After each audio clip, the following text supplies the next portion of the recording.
It's not until you see it from the air that Typhoon Haiyan's devastation becomes truly evident. When it struck land on Friday, very little was able to withstand its power. In this predominantly Catholic country, the church is at the centre of the community. Some are still standing, but it'll be a long time before they're restored to their former glory.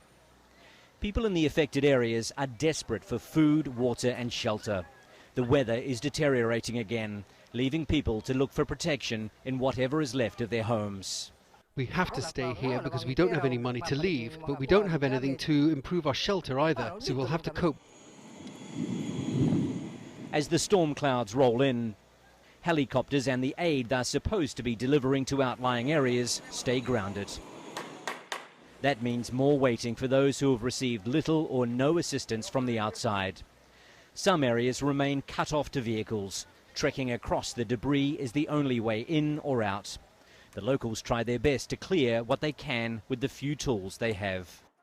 In some areas where the storm surge came ashore, it took houses completely away. Others were able to stand up to the force of the waves, despite the fact that the water rose to halfway up the second story. There are many people still missing, presumed buried beneath the rubble.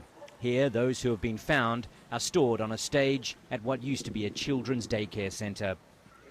Moreta Gorejador is struggling with the pain of losing her one-year-old niece and seeing her home destroyed. They used to not care much about storms in this part of the Philippines because they've experienced so many. Now they're scared to stay here.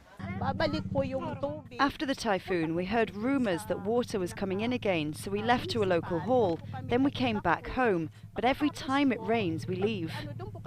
Days have passed since the storm struck, but in many areas, it's as if it just happened. Wayne Hay, Al Jazeera, Palu.